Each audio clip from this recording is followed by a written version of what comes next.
Assalamualaikum warahmatullahi wabarakatuh. Saya dengan nama Ahmad Fahri Surya Negara, Prodi Manajemen Pendidikan Islam kelas C.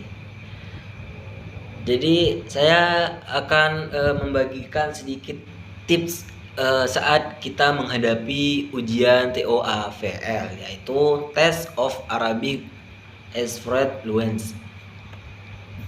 Jadi kita itu harus membutuhkan strategi yang tepat karena ujian ini harus memiliki kemampuan dalam bahasa Arab secara menyeluruh.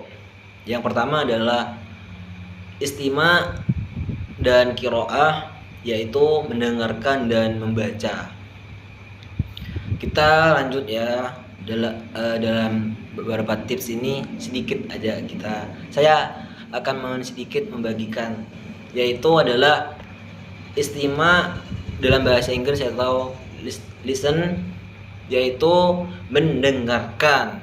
Jadi kita harus mendengarkan dialog percakapan dalam audio-audio yang telah ada di YouTube begitu. Kita harus mendengarkan audio-audio yang bisa kita mendengarkan. Dan yang kedua adalah qiraah atau reading.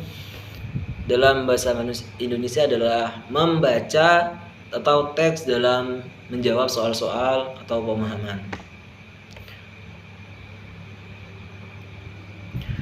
Dan setelah kita membaca atau mendengarkan, kita harus belajar ini harus ada waktu begitu. Karena kalau kita belajar dalam 4 jam 5 jam, kita itu tidak bisa konsisten dalam setiap harinya.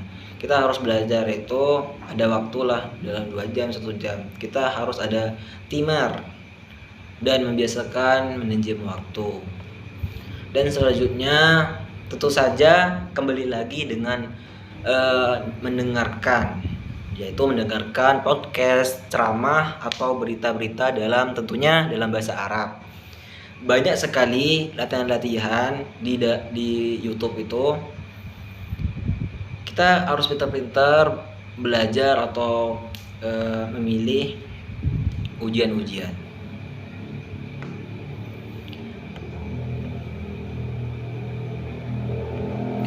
Dan selanjutnya, kalau kita belajar soal-soal ini, kita jangan terlalu memfokus dalam satu soal. Kalau soal itu sulit, jangan membiasakan fokus dalam satu soal. Karena kalau kita memfokus dalam satu soal, kita itu tidak ada waktu dalam soal-soal berikutnya. Jadi jangan ribet lah gitu. Dan kita harus mempelajari semua soal. Dan kalau kita meskipun ada satu soal yang sulit, kita itu harus tandai soal yang sulit begitu. Dan kembali lagi atau besoknya kita pelajari lagi begitu.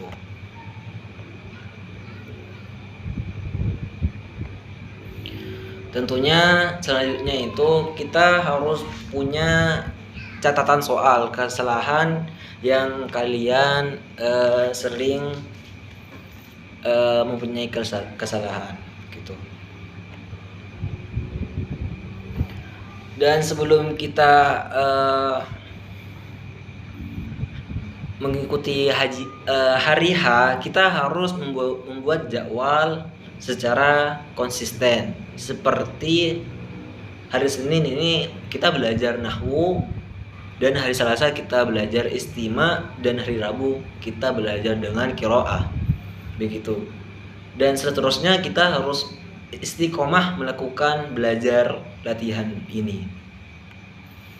Dan saat besoknya kita mengikuti hari H, kita itu jangan memikirkan gimana ya aku besok ujiannya gitu, jangan. Kita itu tetap berdoa kepada Allah, semoga kita lancar begitu.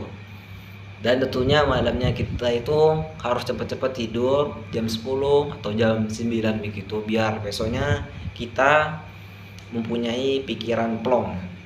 Dan paginya kita tentunya kita sarapan dan datang lebih awal saat ujian.